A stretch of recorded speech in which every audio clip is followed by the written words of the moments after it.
Like if you know that she's intentionally sleeping with people to cause them issues in the relationship or as a form of revenge or aggression, that's probably going to be way more concerning to you as somebody that's in her orbit than it would be if she simply, kind of fell into a relationship with this person and it didn't happen to be within the bounds of his relationship or marriage agreement. Hey everybody, before we start the show, I want to make a couple disclaimers. This show does cover a wide variety of topics related to mental health and life in general, and some of those could be sensitive for you. I want to simultaneously encourage you to be brave in consuming difficult content, but also respect and recognize your limitations. So please use your best judgment. I will never be offended if you need to skip a question or an episode entirely, but feel free to feel it out, check out the episode, and just see what happens. If you need to skip, that's okay, but feel free to give it a shot first. I also need to say that while I am a psychologist, I'm not your psychologist and I'm not your therapist. This is not intended to be direct medical advice, and you should not use this as a substitute for professional help. So with those said, let's go ahead and get into the show.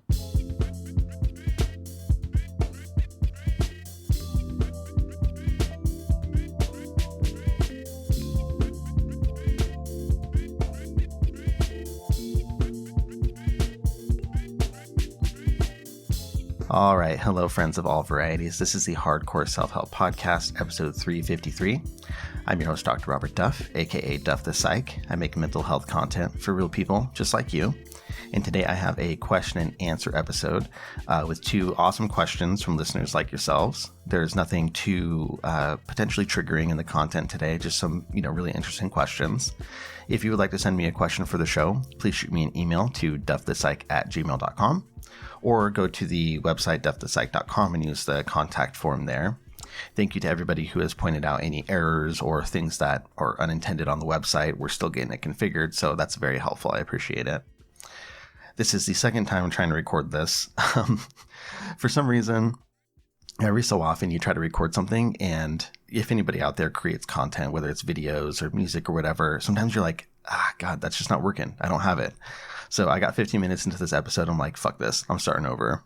And it's nothing in particular. Like, I feel like my breath control was bad on the microphone. I feel like my mouth was like too juicy. Sorry for that. And I kept stuttering and making mistakes. So I was like, fuck it, burn it down. Let's start over. So here we go. Second attempt. Why not? Before I get into the questions proper, I wanted to just take a minute to give a little bit of, I don't know what to call it, a word of warning, caution to people out there who may have vulnerable people like elders in your family or people that have some sort of cognitive impairment or emotional impairment that makes them vulnerable.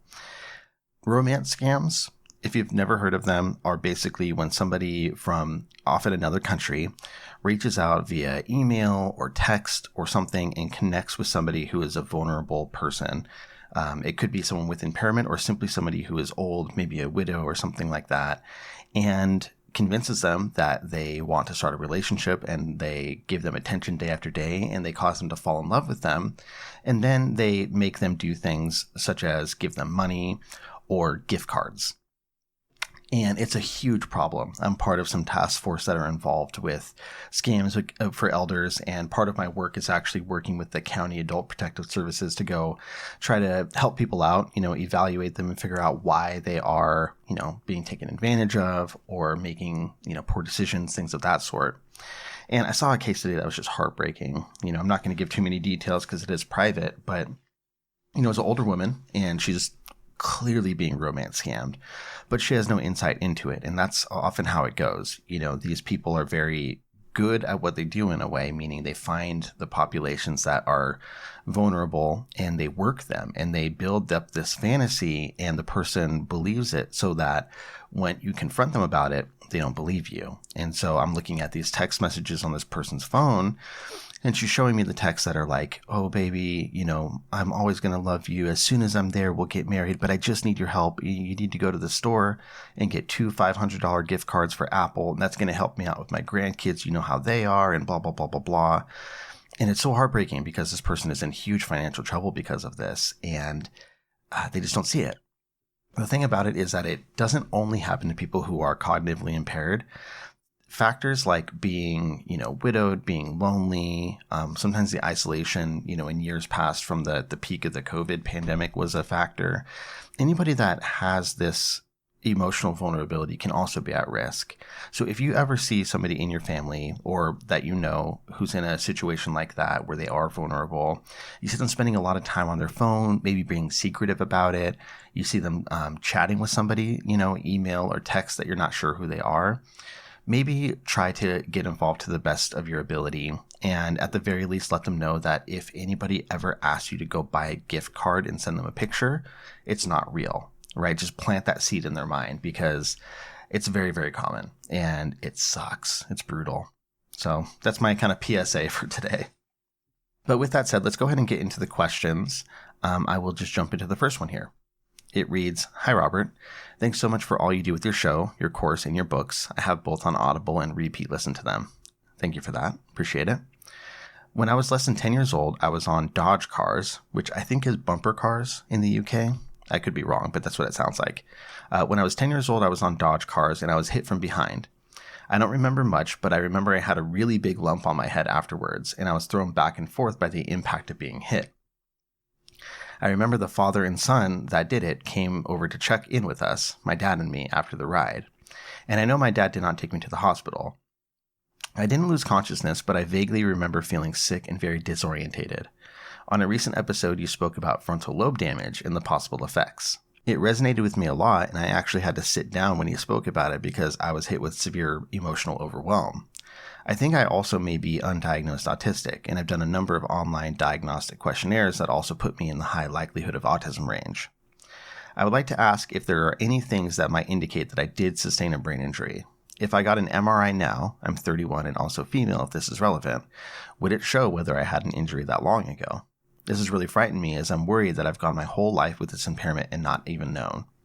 I feel betrayed and neglected by my father too. There was no obvious developmental issues, but I was a social outcast in primary and secondary school and have issues with lots of things: emotional overwhelm, irritability, self-esteem, having a sense of self. Thank you so much for reading." It's a very good question, and I appreciate the follow-up on the previous question, which I think is from episode 337, if I'm not mistaken. That's when I talked about the potential of somebody's parent having a brain injury and that leading to, different behaviors. So I'm really glad that it resonated with you, although it seems like it was also a pretty intense experience. So, you take both sides of it. There are a few things to address here. First, I want to recognize and just acknowledge your mixed feelings about wanting to find sort of an answer to what you've lived with throughout your life. I can totally see why you would both want some clarity about what your experience has been, but also sort of afraid to look under the hood and see, oh, is there something there that's always been there and I've just never known about it? It's a frightening prospect. So I just want to recognize that you're not crazy for feeling that way. I think a lot of people are like that, right? It's kind of like, not wanting to check the mail to see if you got into university or not, or something like that. You want to know, but you don't want to know. In answering the question, let's start off with some of the straightforward things. So one of which is you asked if an MRI, which is a type of brain scan, if an MRI would show you that you had a brain injury that long ago. And the answer here is probably no. If you suffered a traumatic brain injury that was significant enough to show up on an MRI this many years later, 20-something years later, then you probably would have had more serious issues all throughout your life. This isn't to minimize the concerns that you have, but when I say more serious issues, I mean like unable to get through school, unable to have a job, not very functional in daily life, those levels of problems. That's what it would probably look like if it was so significant that you would still see it on an MRI this many years later. MRIs are great for a lot of things. I end up reviewing a lot of MRI reports for my work as a neuropsychologist, and they're very good at showing things like recent strokes or vascular events of different varieties, recent signs of traumatic damage, like from a brain injury or something like that, and also atrophy or shrinkage of the brain. But they're much better at showing recent activity. Sometimes even when you've had a stroke, maybe 10 years ago or something, it's hard to tell. You can see some sort of damage there, but it's unclear as to what happened or why. So in this case, unless there was some serious damage, serious physical damage, an MRI probably wouldn't be able to detect an old, mild traumatic brain injury. For instance, if I see people who were athletes in high school, they may have had concussions from playing football or soccer or volleyball, something like that. Those typically don't show up on an MRI as an adult. And when I say mild traumatic brain injury, that's basically me trying to put together the narrative of what happened in your story. It sounds like you could have had a concussion, although I will say, our memories from when we were 10 are pretty terrible. When we remember things from our past, especially when we were a child, we pull out that memory and we reinterpret it with new context. When you were 10 years old, you didn't know what a concussion was, probably. And you probably didn't even know things like what balance issues or nausea really meant. You knew that sometimes you didn't feel good, but you didn't really have a sense for the detail there that you would have now as an adult. So there may be a little bit of retroactive reinterpreting of what happened. Not to say that you're lying or anything like that. We all do this, right? The way that I remember, say, my 7th or 10th birthday party, it's going to be very different than it was, when I was actually that age, because I'm interpreting it through the eyes of an adult with all of this context. So that's something that does happen, but it is possible as well. If you're on the bumper cars, got hit pretty hard, you could have had, a concussion. You could have had a little bit of that brain bouncing back and forth in your head that we talked about before. And if you were dizzy and nauseous afterwards, it would be reasonable to suspect that that was because of a concussion, that you had some what we call post-concussive symptoms. And a concussion is what we call a mild traumatic brain injury. So that's the terminology, MTBI, mild traumatic brain injury. That just means a concussion. So most individuals that experience a concussion, even those with pretty significant post-concussive symptoms like light sensitivity or nausea or balance issues, they recover fully from it without any permanent effects. It can have an additive effect if you keep having repeated concussions, but if you just had a one-off concussion, typically you're going to recover from that. Another point that's in your favor here is that this happened when you were relatively young. So there's this thing called plasticity in the brain, or neural plasticity. See, I can't even say it. Neuroplasticity, which basically means that our brains are able to rearrange themselves and adapt and reorganize. And it has to do with the neurons in our brain, which are the cells that communicate back and forth. When we're younger, we have a lot more plasticity, meaning we're a lot more able to do that adapting and reorganization. And we're also pumping out and creating new neurons a lot when we're younger. When you get older, that slows down. You still do have plasticity and you are still creating new neurons, but to a lesser extent. And so that means that when you're younger, you are even more capable of recovering from things like significant brain injuries. I mean, there are kids who have really serious injuries or things like hydrocephalus, where their brains are sort of pushed to the perimeter of their skull because of fluid building up in it. And they can have their brain still find a way to work well, even though there's serious damage there. It's pretty amazing, actually. You can remove a whole chunk of the brain and the brain will still find a way to work. As an adult, it's a little bit harder. You can still definitely recover from concussions and brain injuries as an adult, but you're working with less plasticity. So this is all to say, there's likely not a permanent impact from what happened to you, at least neurologically speaking, during that event when you were 10. I'll explain more, but before that, I want to take a quick break and talk about our sponsor. All right, today's episode is brought to you by MindBloom. I know that a lot of you guys out there do have some mental health struggles. Maybe it's anxiety, maybe depression, maybe something else. And maybe you've noticed that there's no perfect quick fix for these things. Sometimes you find a new therapist. Sometimes you start medication. Sometimes you meditate, work on your diet, exercise, all these things, but nothing seems to do the trick. And sometimes what you need is basically a reset, something to unlock your brain and find a new way of thinking about and seeing the world. One of the ways to do that is with guided ketamine therapy from MindBloom. MindBloom provides at-home ketamine therapy. They're the leader in at-home ketamine therapy. They've safely helped thousands of people overcome their anxiety and depression. And unlike traditional talk therapy, ketamine works very quickly, and it doesn't tend to have unpleasant side effects that we associate with other types of medical interventions for depression. In a study of over 1,200 MindBloom clients, 89% of them reported improvements in their anxiety and depression after only 2 sessions, which is wild. When you're doing therapy alone, it takes a bit of time for things to happen. Therapy works, but it's not quick. MindBloom and at-home ketamine therapy can happen very quickly. So if you're interested in this, and this might be helpful to you, MindBloom is offering our listeners $100 off your first 6-session program when you sign up at mindbloom.com/Duff and use the promo code Duff. So take your first step, break free from your anxiety and depression with MindBloom. Go to mindbloom.com/Duff and use the promo code Duff. Okay, so back into the question here. From my perspective, I think that you would have probably known if you suffered a significant brain injury back then, because it would have been noticed. It would have been known amongst your family and close friends that something was wrong, because people would see that there was a significant change in you that happened suddenly. Not a gradual thing, but like from one day to the next, oh, there's been a definite step down in functioning. And this may be worth asking about, right? So if you have family members or friends that knew you well back then, they might be able to comment on it, like if they ever noticed that you showed a significant change after your injury and never was the same afterward. So I would ask if you have the opportunity to. Now, let's say that you did have a brain injury that impacted your functioning in a significant way beyond just post-concussive symptoms, but you did fully recover from it in, say, a year or so. Even in situations where you recover cognitively and neurologically, meaning your brain health, that doesn't necessarily mean that there isn't a lasting impact of some kind, right? For example, let's say that you had to be out of school for a year, or you were ostracized by your friends because of what happened. These things could definitely impact the way that you develop socially and how you sort of structured your sense of self and your emotional development. Even if your brain is essentially healthy and you fully recover from the injury, you may have some lasting difficulties or even trauma from the experience and from how that impacted your status socially and emotionally. So, that's not to say that, the only things that can happen are physical, neurological issues. There's a lot more to the situation. There are also some other interesting aspects of your question.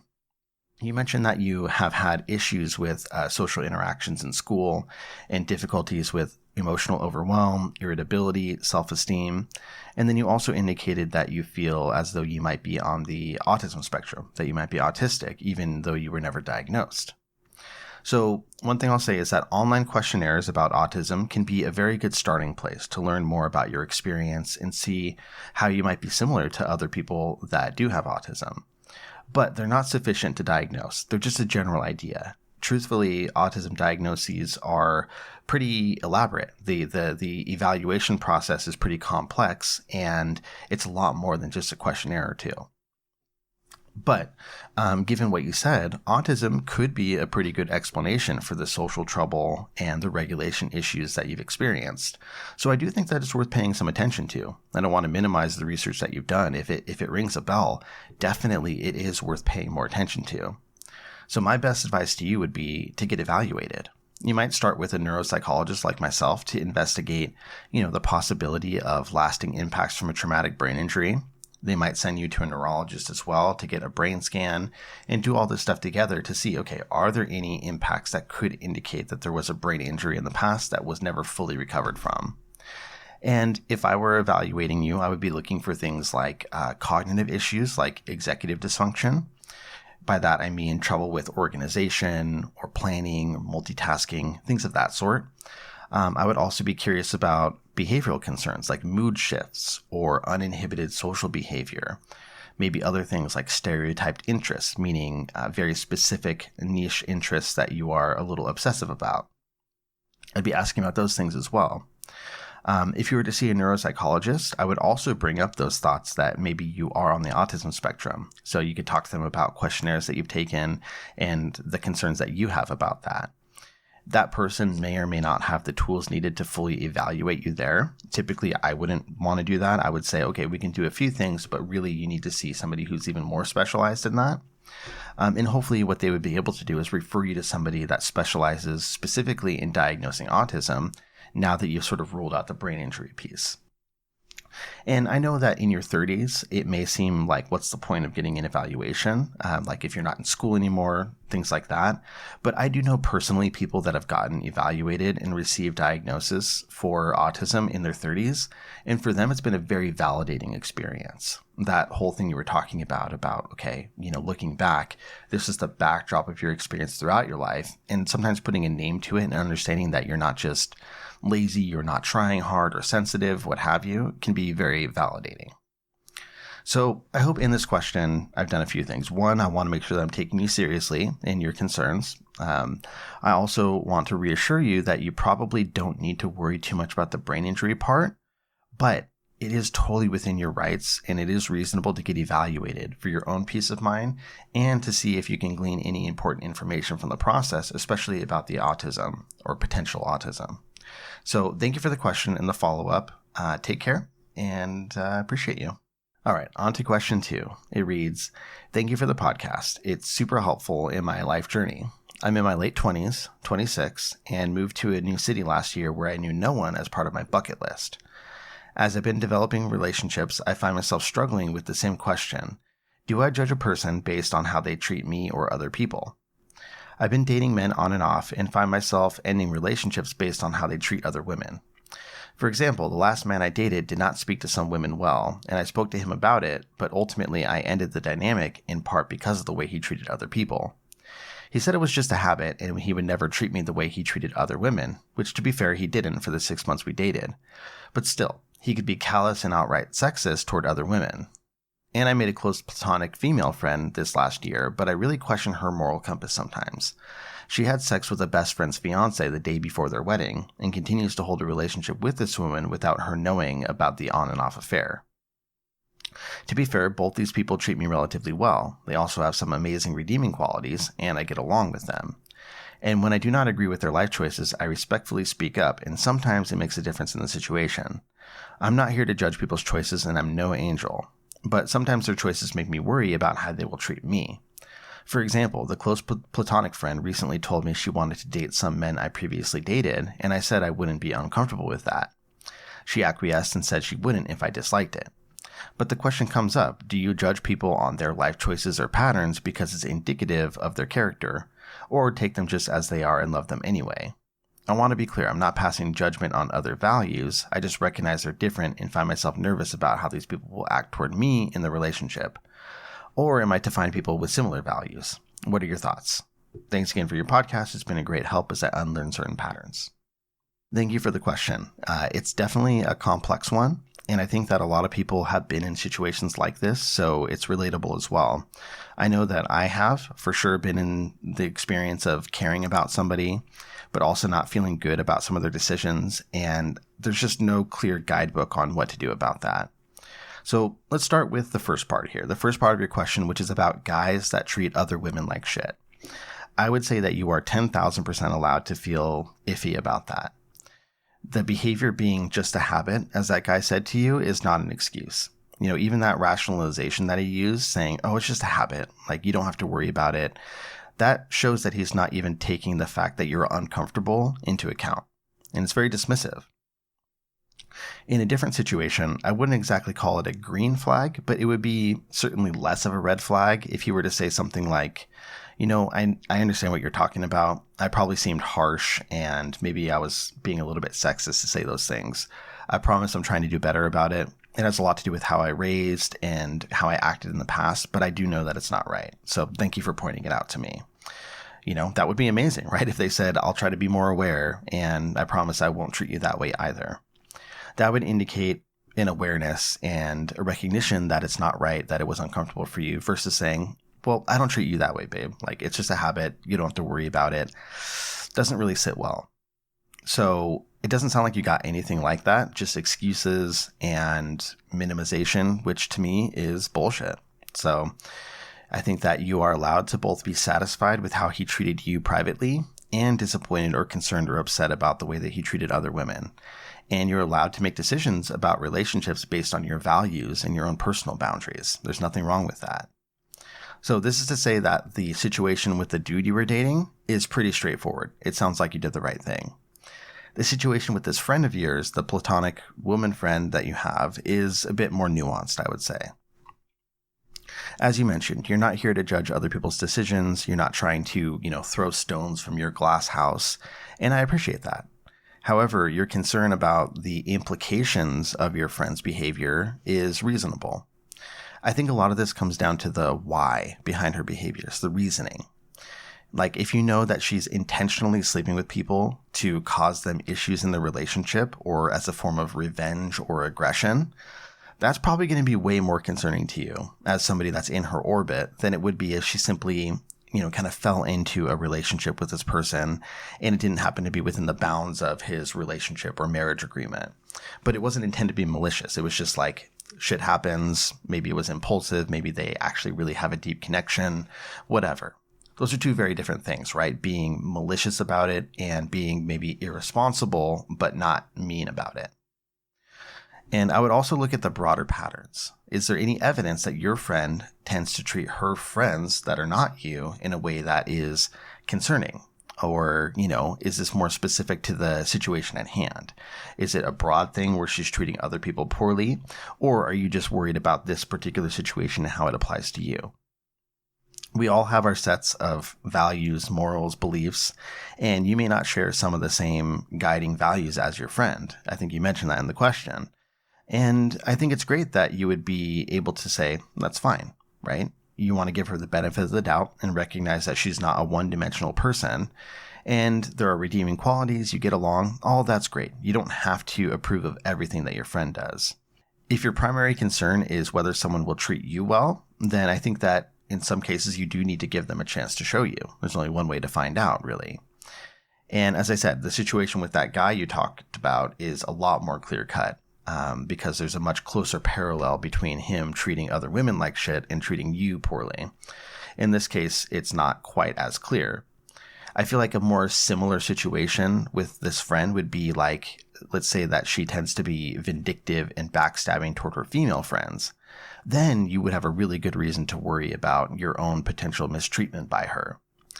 But that's not what we're talking about here. We're talking about somebody who sometimes makes choices, especially romantically or sexually, that you probably wouldn't. But there don't necessarily seem to be indications that she would do anything like that to you, or that she's generally just a terrible, shitty person. So I think it's important not to be black and white about this, not be all or nothing about these types of issues. One of the things that you sort of alluded to is something that we call unconditional positive regard. And that's what us as therapists try to have toward our clients. And ideally, what your parents or close family members would have toward you. Unconditional positive regard. It means that you're on their side and you want them to grow, you want them to be well and healthy, and that's no matter what. You may disagree with some of their actions or attitudes, and you don't have to pretend like you're okay with them, but that doesn't mean that you are dropping them as a friend. And you can tell them, as you have, that you care, and also you're disappointed or concerned. If you prefer to have people with similar values, you're allowed to seek them out. I think that we all have a range of what we're comfortable with, and we just need to be honest with ourselves about that. Personally, for me, I don't mind hanging out with people that are fairly different from me, but there are some types of behaviors and beliefs that I simply don't feel like I can be okay with, which in turn would lead me to have boundaries that may limit the potential of that relationship or friendship. So I'll give a hypothetical example for myself. If you've listened to the show for a while, you probably know that I am pretty liberal and progressive, especially when it comes to social issues. Does this mean that it's impossible for me to be friends with somebody who is more conservative or moderate? Not necessarily, but if they hold views that are diametrically opposed to some of my own on issues like sexual orientation, gender identity, things like that, I don't want to have anything to do with them unless they're very open to the idea of learning more and reevaluating their stance on this. It's not something that I feel like I need to entertain. So that is a personal boundary for me. So it's like, yeah, there's a limit to, how different I could be from somebody that I get along with in regards to values and things. But within that limit, there is a range there. So I think that overall for you, you need to reflect a bit and just be clear with yourself. What is the reason that you're concerned about being friends with this person? Is it because you dislike the way that they act because of some opposing values or beliefs? Is it because you want to make sure that you don't need to be worried about being treated poorly in the future?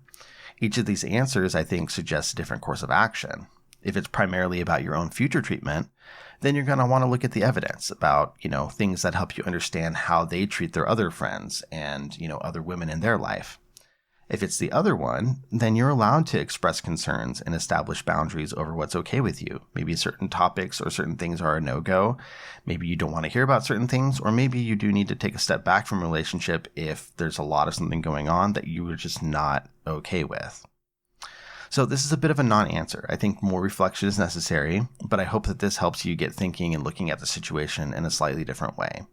there's no clear-cut thing here. It's not like, oh, for sure, she's going to, hurt you in the end. Not necessarily, but there's some nuance, which I hope we discussed well here.